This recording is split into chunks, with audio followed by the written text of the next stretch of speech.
इस वीडियो में हम पुष्प क्रम के बारे में अध्ययन करेंगे। फूल एक रूपांतरित प्ररोह है। प्ररोह का शीर्ष मेरिस्टेम पुष्पीय मेरिस्टेम में परिवर्तित हो जाता है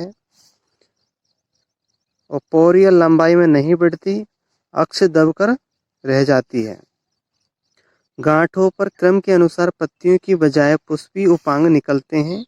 जब प्ररोह शीर्ष फूल में परिवर्तित होता है तब वह सदैव अकेला होता है। जब प्ररोह शीर्ष फूल में परिवर्तित होता है तब वह सदैव अकेला रहता है। पुष्पीय अक्ष पर फूलों के लगने के क्रम को पुष्प क्रम कहते हैं। यानी पुष्पीय अक्ष पर फूलों के लगने के क्रम को पुष्प क्रम कहते हैं। शीर्ष का फूल में परिवर्तित होना अथवा सतत रूप से वृद्धि करने के आधार पर पुष्प क्रम दो प्रकार के होते हैं। यानी जब प्ररोह शीर्ष या तो फूल में परिवर्तित हो जाए या फिर निरंतर वृद्धि करता रहे, तो इसके आधार पर हम पुष्प क्रम को दो प्रकार में बांट सकते हैं, असीमाक्षी पुष्प क्रम और ससीमाक्षी पुष्प क्रम। तो असीमाक्षी पुष्प क्रम में जो पुष्प का प्ररोह है वो निरंतर वृद्धि करता रहता है और इस प्रकार के पुष्प क्रम में प्रमुख अक्ष में सतत वृद्धि होती रहती है और फूल पार्श्व में अग्राभिसारी क्रम में लगे रहते हैं।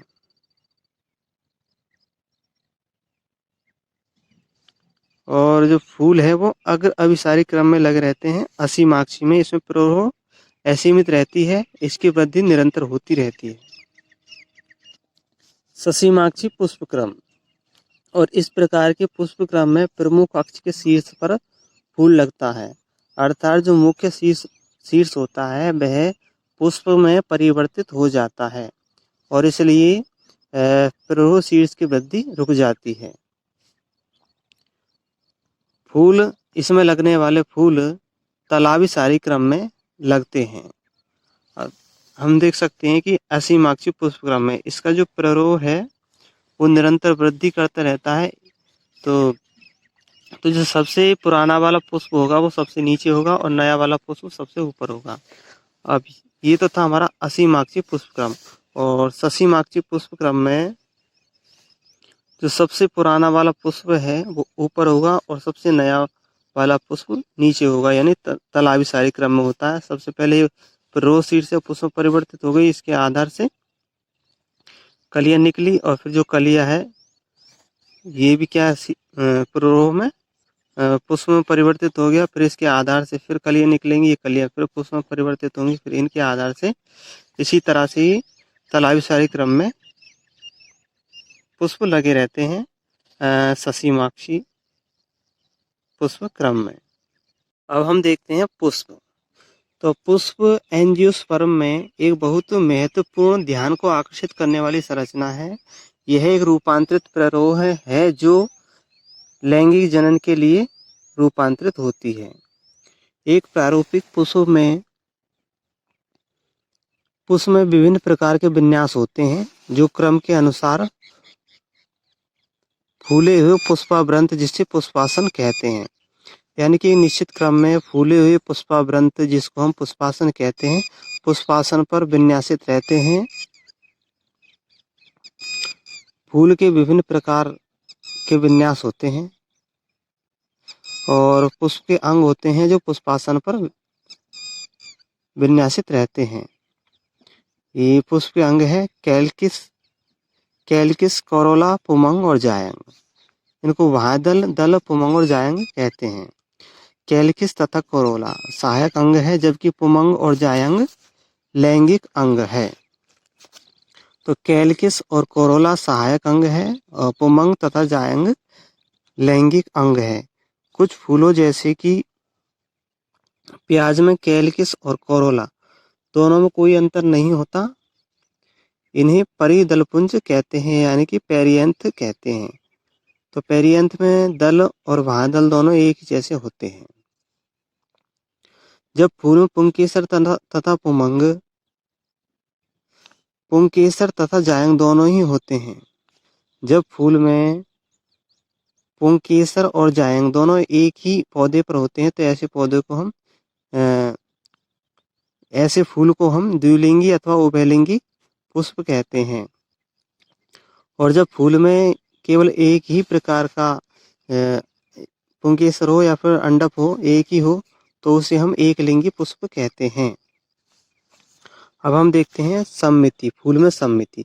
तो फूल में हम दो प्रकार की सममिति देखते हैं, त्रिज्या सममिति, एक व्यास सममिति और एक असममिति। इस प्रकार से तीन प्रकार की सममिति देख सकते हैं।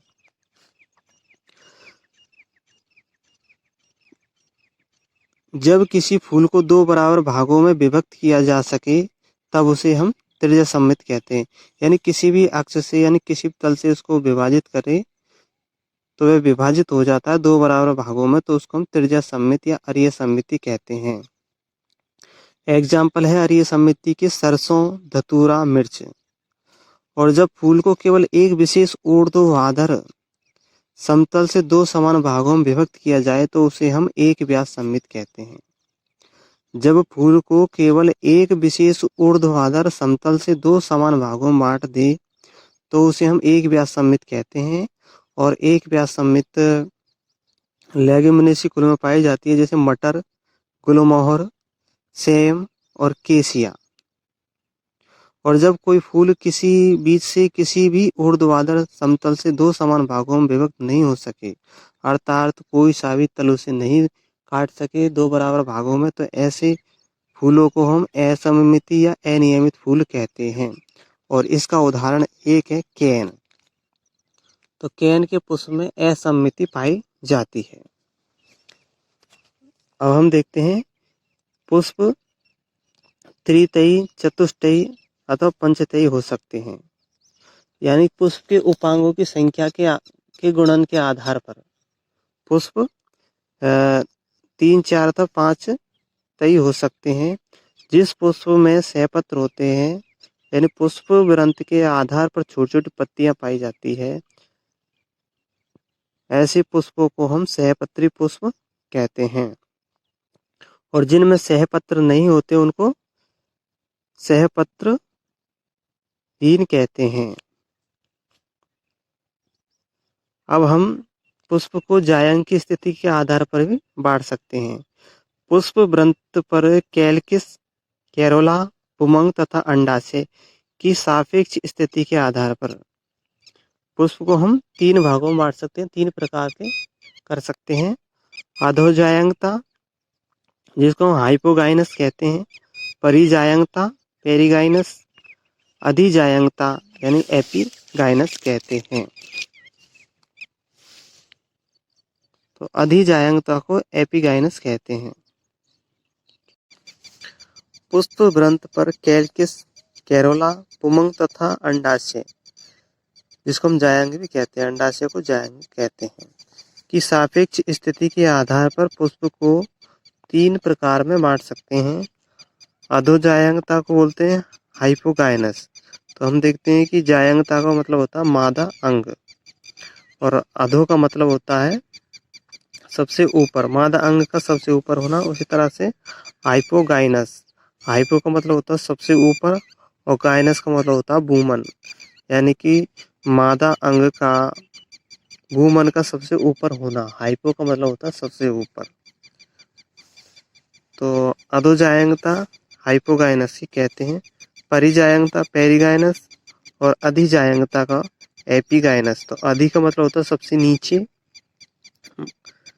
नीचे, मादा अंग, और एपिगाइनस का मतलब होता है सबसे नीचे भूमन अंग। तो यही हमने बता दिया है। अधोजायंगता का मतलब होता है कि जो अंडाशय है वो पुष्पासन पर सबसे ऊपर होता है, ऊर्ध्ववर्ती होता है, और इसके एग्जाम्पल है सरसों, गुड़हल, बैंगन। परिजायंगता में अंडाशय मध्य में होता है, यानी कि जो पुष्पासन, जो पुष्प के अन्य भाग होते हैं वो पुष्पासन के किनारे पर स्थित होते हैं। लगभग समान ऊंचाई पर होते हैं, यानी कि इसको ऊपर की ओर बढ़ जाते हैं आधी तरफ। तो अंडाशय आधा अधोवर्ती होता है, यानी आधा ऊपर होता है और आधा नीचे होता है। इसके उदाहरण है पल्म, गुलाब और आड़ू। पल्म, गुलाब और आड़ू में जायंग परिजायंगी होता है।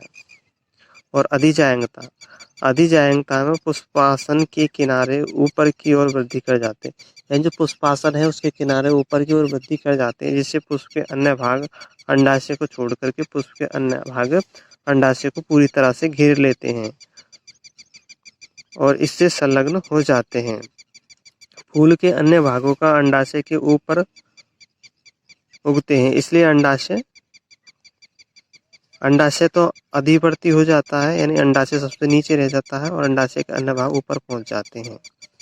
इसके उदाहरण है सूरजमुखी के अर्धपुष्पक, अमरूद तथा घिया इसके उदाहरण है। तो ये था हमारा जायंग के आधार पर या फिर अंडाशय के आधार पर या गायनस के आधार पर पुष्प। हम देख सकते हैं ये है अंडाशय सबसे ऊपर है, तो इसको बोलेंगे हम अधोजायंग। अधो मतलब सबसे ऊपर जायंग है। ये है अंडाशय सबसे नीचे है, ऊपर पहुंच गया पुष्पासन, तो पुष्प के अन्य भाग ऊपर पहुंच गए तो अंडाशय नीचे है, तो नीचे अंडाशय होता है, तो इसको हम एपीगाइनस बोलते हैं, यानी कि इसको अधिजायंग कहते हैं। अधि का मतलब नीचे। और इसमें जायंग अंडाशय है वो पुष्पासन क्या है आधे भाग तक पहुंचा है, तो इसको बोलेंगे पेरिजायंग, यानी कि इसके चारों तरफ से चक्र सा बना लेते हैं, पेरिजायंग पुष्प के अन्य भाग। तो ये था हमारा जायंग के आधार पर पुष्प, 3 प्रकार के। पुष्प के भाग, तो प्रत्येक पुष्प में 4 चक्र होते हैं, कैलकिस, कैरोला, पुमंग तथा जायंग। कैलकिस पुष्प का सबसे बाहरी चक्र होता है और इसकी इकाई को भायदल कहते हैं। भायदल हरी पत्ती की तरह होता है, ज्यादातर भायदल हरी पत्ती की तरह होते हैं और कली की अवस्था में फूल की रक्षा करते हैं। कैलकिस संयुक्त भायदली अथवा पृथक भायदली होते हैं। अब हम देखते हैं कोरोला। कोरोला दल का बना होता है। दल प्राय चमकीले रंगदार होते हैं और ये परागण के लिए कीटों को अपनी ओर आकर्षित करते हैं। कैलकिस की तरह कोरोला भी संयुक्त अथवा पृथक दलीय हो सकते हैं। पौधों में कोरोला की आकृति तथा रंग भिन्न भिन्न होती है। अब आकृति के संबंध में देखा जाए तो नली के आकार का भी हो सकता है, नलिकाकार, घंटाकार और कीप के आकार का तथा चक्राकार भी हो सकता है। तो ये पुष्प है, एक पुष्प का ये पुष्प व्रंत है और ये पुष्प व्रंत के ऊपर पुष्पासन होता है। कैलकिस, भायदल, कोरोला दल, जायंग और ये उमंग, इनको भी देख सकते हैं। फिर आगे चलते हैं पुष्प दल विन्यास। पुष्प कली में उसी चक्र की इकाइयों